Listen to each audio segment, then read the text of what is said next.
Masa semua bas dah sampai ke camp tu, ada satu lagi bas yang sepatutnya dah sampai tapi diorang tak sampai-sampai ke camp.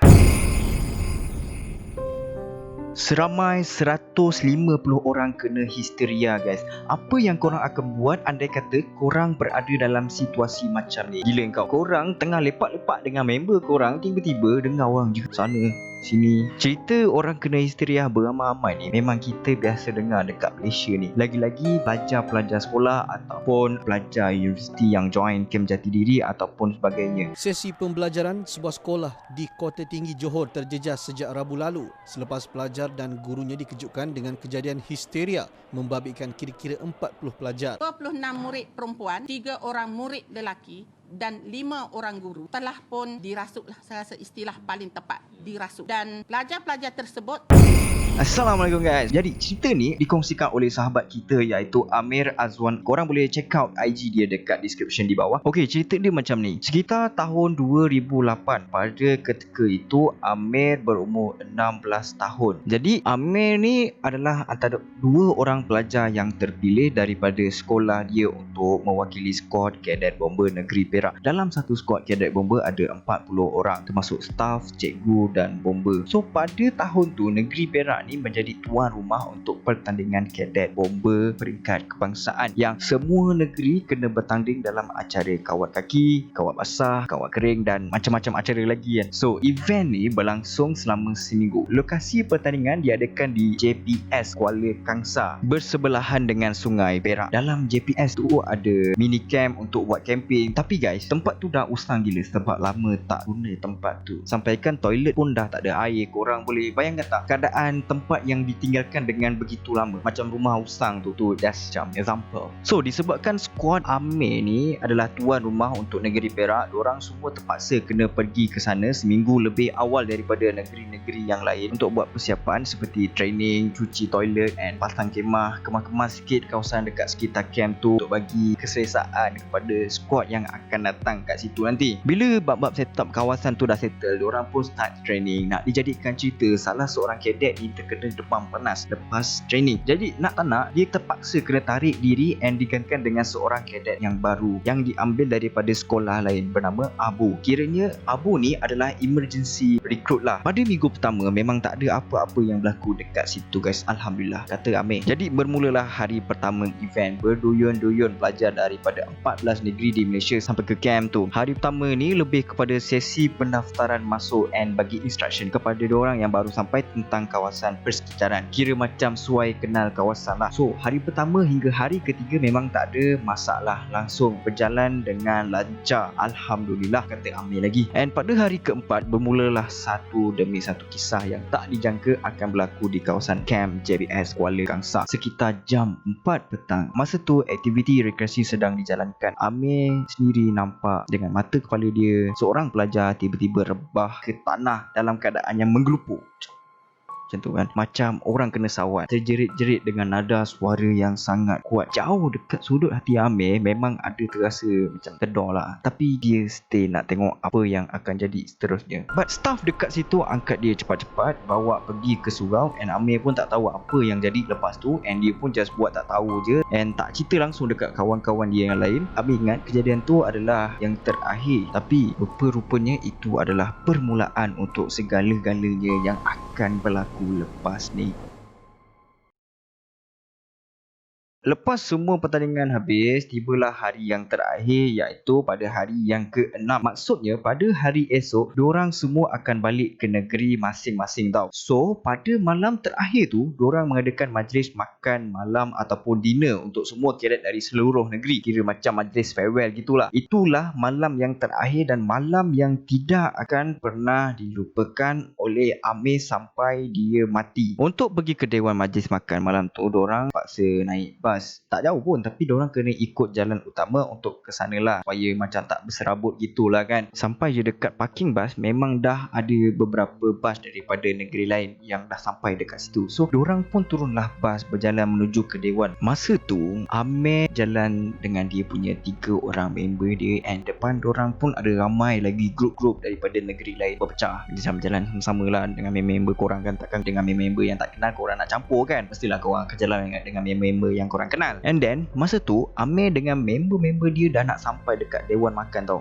Tiba-tiba salah seorang pelajar lelaki daripada grup depan yang tadi tu rebah jatuh betul-betul tepi longkang dewan tu. Kawan dia confirm lah terkejut, and dengan si Amir and the gang ikutlah terkejut lah kan. Gila kau, tiba-tiba je rebah depan mata tu. So dah nampak member jatuh, takkan nak biar macam tu je kan. Member grup orang pun cubalah angkat, dia tak boleh nak angkat guys, berat. And then 2 orang member Amir pergi cuba tolong angkat, but still tak boleh angkat. 4 orang cuba angkat tapi tak boleh. Korang rasa?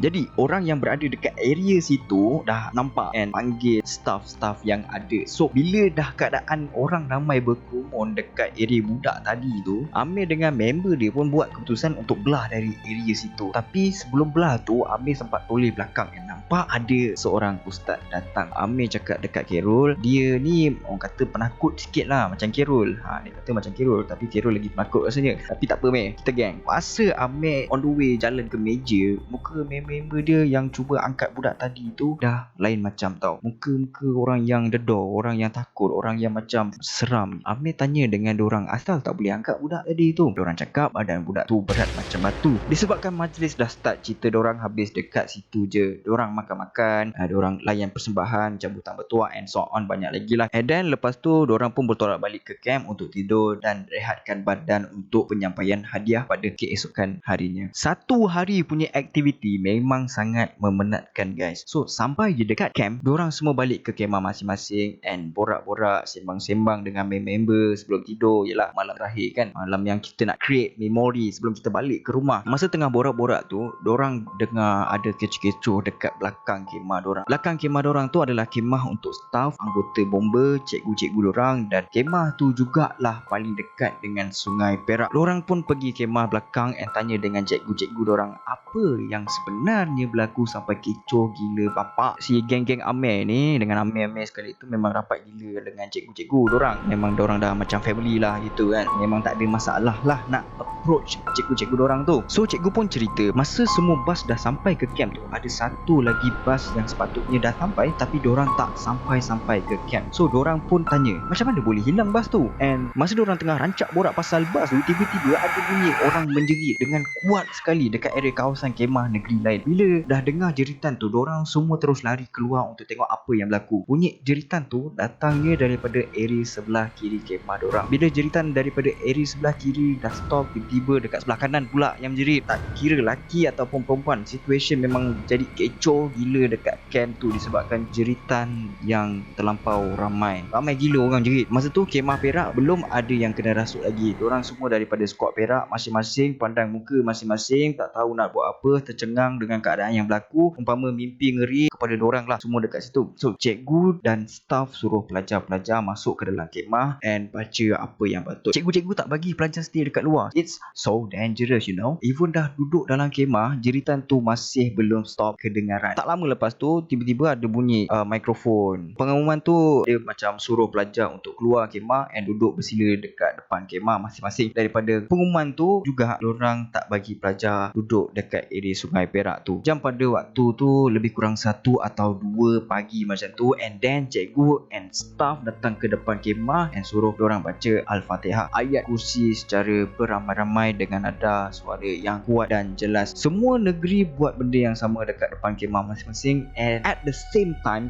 memang nampak ambulans keluar masuk camp. So Amir pun tanyalah dengan cikgu, mana diorang bawa budak-budak tu naik ambulans kan? Yalah, budak-budak tu kena rasuk. Cikgu pun jawab lah, takkanlah nak pergi hospital pula kan kau ni mate. Diorang semua tu akan dibawa ke balai bomba yang berdekatan untuk diberikan rawatan rukiah dekat situ. Situation dalam camp tu sangat terang bila staff hidupkan spotlight. Area camp tu pun padat dengan orang, memang tak lengang langsung dengan keadaan yang sangat kucak-kacir. Umpama orang kata peperangan sedang berlaku dekat situ, dengan staff cikgu berlari cuba handle the situation. Ambulans keluar masuk camp dengan laju gila, memang orang kata huru-hara lah dekat situ. Lepas tu lebih kurang setengah jam macam tu, tiba-tiba cikgu Amir panggil dia. Cikgu tu suruh cek kawan untuk diorang pergi ke kantin cari seorang lagi cikgu. Sebab apa suruh bawa kawan? Sebab takut apa-apa yang akan berlaku dekat Amir nanti kalau dia pergi seorang-seorang. So Amir dengan kawan dia pergilah menuju ke kantin, and diorang kalau nak nak ke kantin tu mesti akan jumpa surau tau. Dekat depan surau tu lah yang paling sibuk gila nak mampus. Orang yang kena rasuk semua akan dibawa ke situ untuk buat rawatan. Dekat depan Amir dengan member dia ada 2 orang staff tengah papah seorang perempuan ni. Lagi sikit je nak masuk surau, tiba-tiba perempuan tu terlepas daripada papahan dorang. Dia terus jatuh ke lantai and terguling-guling sambil menjerit-jerit. Bila si Amir perhatikan, dia nampak yang perempuan tu dah terkencing dekat dalam seluar. So dorang start balik jalan ke kantin and panggil cikgu tu. Lepas tu dorang balik semula ke kemah, sambung baca-baca balik. Tak lama lepas tu ada satu pengumuman lagi. Dorang suruh semua kontijen ikut ketua skuad iaitu bomber yang ditugaskan handle pelajar-pelajar. Pengumuman tu suruh dorang semua pergi beratur menghadap ke Sungai Perak. So dorang semua beramai-ramai beratur menghadap Sungai Perak tu. Bayangkan ada 14 negeri semua beratur tepi sungai tu, and ada seorang ustaz datang pakai pembesar suara bagi arahan untuk azan dengan sekuat hati yang mungkin dan seikhlas hati menghadap sungai tu. Rupanya dekat tengah-tengah sungai tu ada satu pulau kecil je, tak besar mana pun, and dekat situ ada satu pondok kayu kecil yang dah usang. Dekat situlah tempat dia duduk. Kat situlah sebenarnya. So diorang pun azan ramai ke arah sungai tu. Sampai camp tu bergema gila dengan bunyi azan yang tengah berkumandang tu. So bila habis dia azan, ustaz suruh semua orang balik ke kemah masing-masing and tidur. Kalau nak pergi toilet, pergi bertiga atau berempat. Alhamdulillah, lepas azan keadaan jadi tenang. Tiada lagi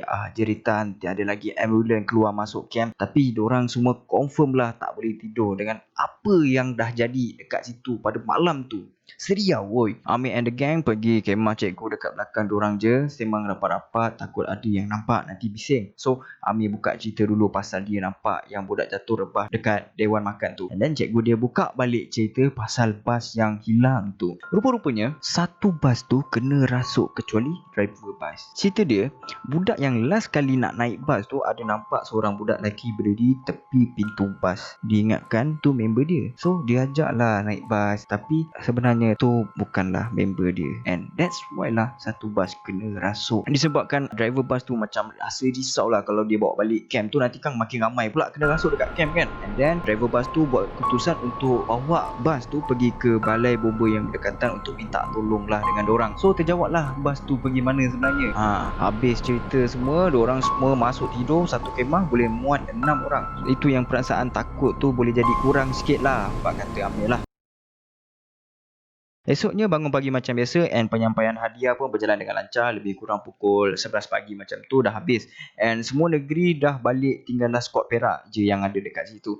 Sebab dorang tuan rumah kan, dorang bila dah jadi tuan rumah tu kenalah bertanggungjawab sikit kan.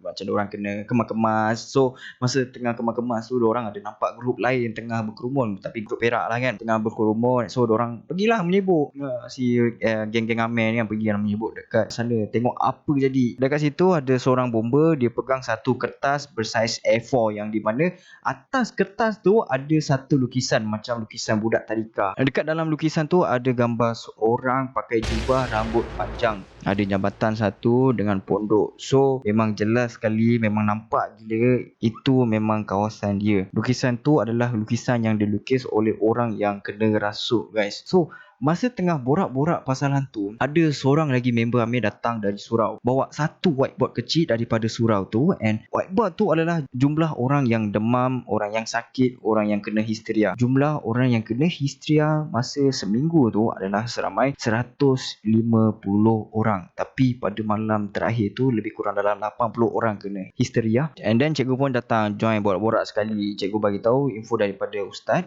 benda tu sebenarnya marah sebab dorang datang buat kecoh. Lagipun semenjak dorang datang situ, Sungai Perak jadi kotor. Kawasan camp tu memang penuh dengan sampah sarap. Korang masih ingat tak yang Khairul ada cerita yang pasal member Amir tadi tu, nama dia Abu. Masa awal lagi Khairul cerita tu tadi tu, alah yang emergency recruit tu, lepas habis azan dia masuk tidur dalam kemah. And then lepas dia terlelap dalam berapa minit macam tu, dia terus terjaga, tak boleh nak gerak langsung. Badan dia terus macam keras kaku walaupun dia cuba sekuat hati untuk bergerak. Abu cakap dia memang nampak Amir and the gang lalu lalang depan kemah dia, tapi dia tak boleh nak buka mulut. Abu cakap dia nampak 2 lembaga hitam ada dekat ujung kaki dia. Lama-lama Abu rasa penat and Abu sampai rasa pingsan. Bila dia terjaga, dia tengok semua dah tidur je, and then dia baca-baca and then dia satu balik lah. So habis je Abu cerita tu, cikgu dengan Bobo buat kesimpulan tentang apa yang berlaku. Cikgu tanya dorang, ada tak skuad Perak, lelaki ataupun perempuan kena rasuk ataupun kena kacau selain daripada Abu? Semua semua orang geleng kepala. And then cikgu sambung, benda tu tak kacau kita sebab benda tu dah kenal kita. Dorang semua macam pelik kan. Hal lah kenal kan. Tak faham apa yang cikgu tu masukkan. Lepas tu cikgu terangkan lagi. Cikgu tu cuba fahamkan orang. Cuba korang fikir balik. Kita semua sampai ke area camp ni semua seminggu lebih awal daripada orang. Satu kes pun tak ada yang kena dekat kita. Semua ni jadi lepas kadet dari negeri lain datang kan. Jadi maksudnya mungkin benda tu dah kenal kita lebih awal. And nampak kita ni tak mengganggu dia, tak kacau ketenteraman dia dalam seminggu awal tu. Tapi dia kacau si Abu. Sebab Abu ni last minute masuk camp ni. Betul tak? So diorang semua sebulat suara setuju dengan teori yang cikgu bagi tu.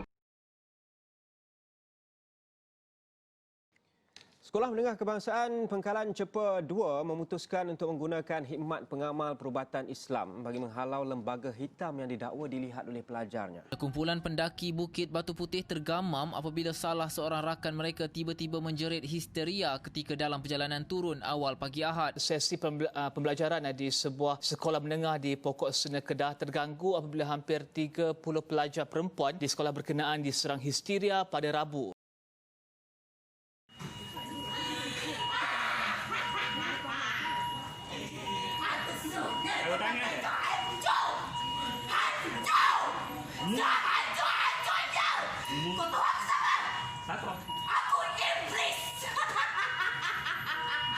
Mengaku dia iblis. Aku suka.